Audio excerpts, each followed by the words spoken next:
Imagine being told something was gone forever, wiped from the earth, but then someone sees it. A blurry photo, a strange footprint, a haunting sound. What if the animals we thought were extinct weren't? Like the Caspian Tiger, officially gone since 1950, but spotted in the snowy mountains just years ago. Today, we're looking at 6 extinct animals that might still be alive, and their stories will mess with everything you thought you knew. The Caspian tiger was a ghost of the forests, massive, powerful, and nearly impossible to track. It once roamed through the really dense woods and river valleys across Turkey, Iran, Central Asia, and even parts of China. This tiger wasn't just a big one. It was one of the largest subspecies ever recorded, with males reaching 10 feet in length and weighing over 500 pounds. It had a thick golden coat with narrow stripes and unusually strong legs, perfect for jumping and chasing prey through brush and snow. For centuries, people feared and respected the Caspian tiger, but by the 1950s, it was declared extinct. Why? Of course, because of us humans. As towns grew and farms spread, the tiger's hunting grounds were destroyed. On top of that, Soviet officials actively tried to wipe them out to make room for farming. They poisoned, shot, and drove them out of their homes until the last known Caspian tiger was seen in the wild. And then, silence. But silence doesn't always mean something is gone. Strange sightings kept popping up after the extinction label was stamped. Hunters and villagers in remote areas of Afghanistan, Iran, and even the mountains of Kazakhstan reported seeing huge, tiger-like cats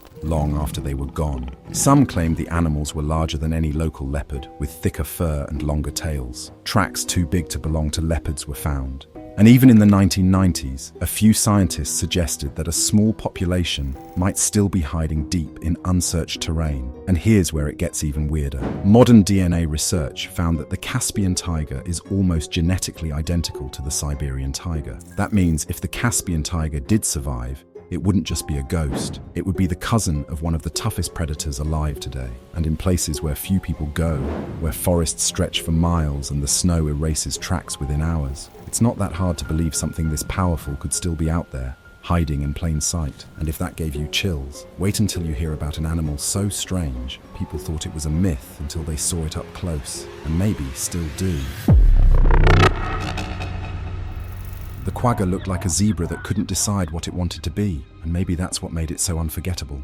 From the front, it had bold black and white stripes like any zebra, but halfway down its body, the stripes faded into a plain brown coat, almost like someone ran out of paint while designing it. It lived in South Africa, surviving in the open plains in groups under the hot sun. Unlike lions, the quagga wasn't dangerous at all. It was calm, peaceful, and sadly, easy to catch. In the 1800s, European settlers started hunting quaggas for meat and leather. Farmers also saw them as competition for their livestock, so one by one, the quaggas vanished. The last known one died in a zoo in Amsterdam in 1883. And just like that, gone, but maybe not entirely.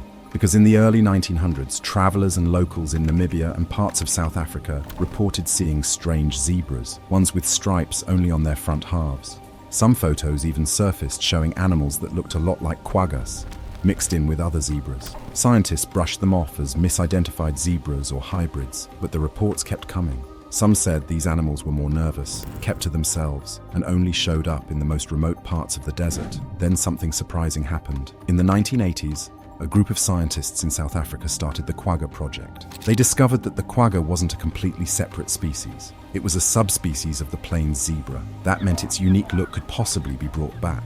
They began selectively breeding zebras with fewer stripes, hoping to recreate the quagga's appearance. And guess what?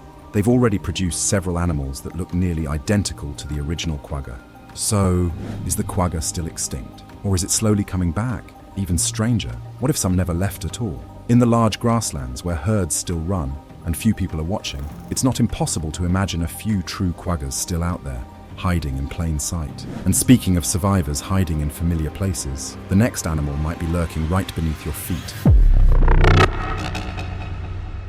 The American cheetah was built for speed, a ghost of the Ice Age that could have outrun almost anything in North America. It wasn't exactly like the cheetahs we know today, but it was close. Sleek body, long legs, powerful chest. Everything about it had a relation to speed. It lived across the western United States, sprinting through open plains and rocky canyons, probably chasing down ancient creatures with ease. Scientists believe it disappeared around 10,000 years ago, at the end of the last Ice Age. That's the official story. But stories don't always match reality. In the early 1900s, ranchers in parts of Texas, Arizona, and northern Mexico started reporting sightings of large, cat-like animals they didn't recognize. They were too fast and too slim. Some called them Mexican speed cats or ghost cats. A few even claimed these animals chased down jackrabbits and antelope with terrifying precision, moving so fast they were hard to follow with the naked eye. Most scientists wrote these off as misidentified mountain lions, but not everyone was convinced. One explorer, Hart Merriam, wrote detailed reports of strange prints and animal behavior in the southwest that didn't match known predators. He believed there was still an unknown big cat roaming the deserts, something between a cheetah and a cougar.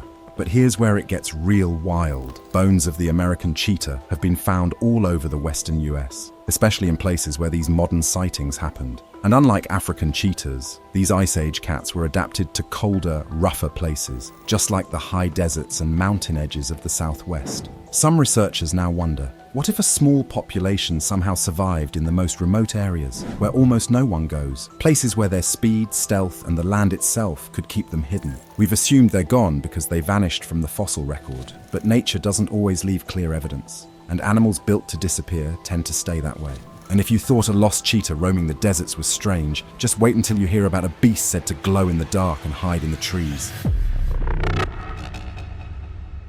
The Carolina Parakeet was America's only native parrot. Loud, colorful, and full of life. It had bright green feathers, a yellow head, and an orange face. You couldn't miss it. These birds used to fill the skies from New York to Florida and as far west as the Great Plains. They flew in huge flocks and were smart, social, and playful. But in the early 1900s, they were declared extinct. And sadly, humans were the reason as usual. Farmers saw them as pests because they ate fruit crops, so they shot them a lot. Worse, these birds were so loyal to each other that when one was shot, the rest would circle back, making it easy to wipe out entire groups. People also trapped them for their colorful feathers and the pet trade. By 1918, the last known wild Carolina parakeet was gone. But here's the strange part in the story. Long after they were supposed to be extinct, sightings kept happening.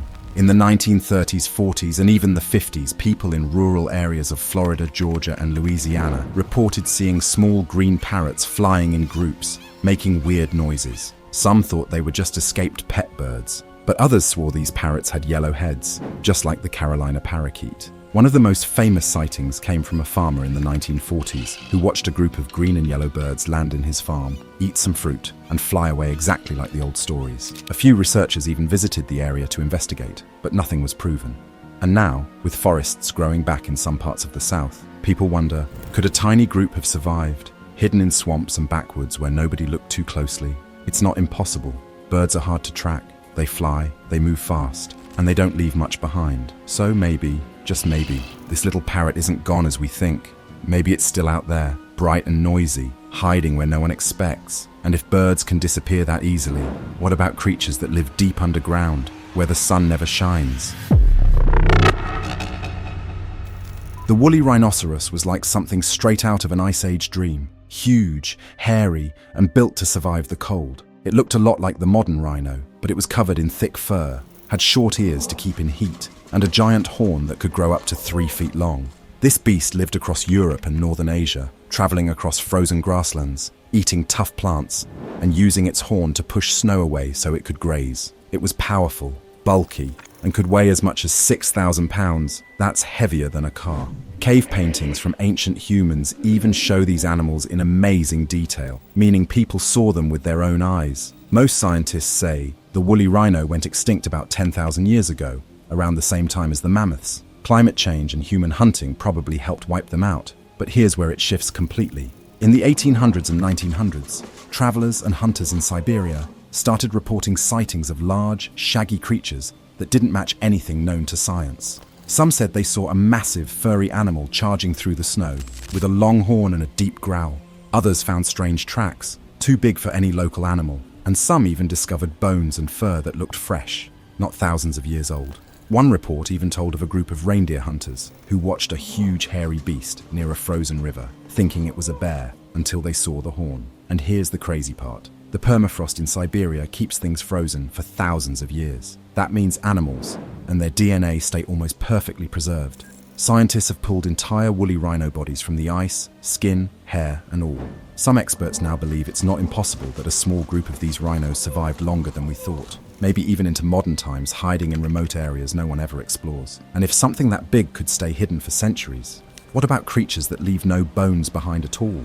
Ones made of mostly jelly floating deep in the darkest parts of the sea. The Japanese River Otter was once a common sight, playful, sleek, and always on the move through Japan's rivers and streams. It had thick, dark fur, a long body, and a curious face that always seemed to be watching. For hundreds of years, it was part of everyday life in Japan. People would see them fishing, diving, and even stealing food from boats. They weren't scared of humans. Some would even wander into towns looking for scraps. But as Japan grew, the rivers changed, pollution got worse, forests were cut down, and by the 1930s, the otters were almost gone. In 1979, one was spotted in the wild, the last official sighting. And in 2012, the Japanese government declared the species extinct. But not everyone agrees. Even after they were declared extinct, people kept reporting strange sightings. Fishermen in quiet parts of southern Japan said they saw quick, dark shapes moving through the water. Some said they heard odd squeaks and splashes at night, like something playing in the river when no one was around. In 2017, a trail camera near a remote riverbank captured a blurry, low-light image of a furry animal with a long tail and slick body. Experts couldn't say for sure if it was a Japanese river otter, but it didn't match any other known animal in the area. Local legends and stories talk about river spirits, sometimes described as animals that disappear before you can get a good look. Some people now believe these tales might be based on otters that never really left, just learned how to avoid humans. Otters are smart, they're fast, and they know how to hide. If any animal could slip away into the quiet parts of the world and live without being seen, it's this one for sure. So maybe the Japanese river otter didn't go extinct. Maybe it just got better at staying hidden, kind of like my last video, which you probably haven't seen yet. But trust me, if you like this, that one's gonna hit even harder. Click here to watch it and subscribe to the channel.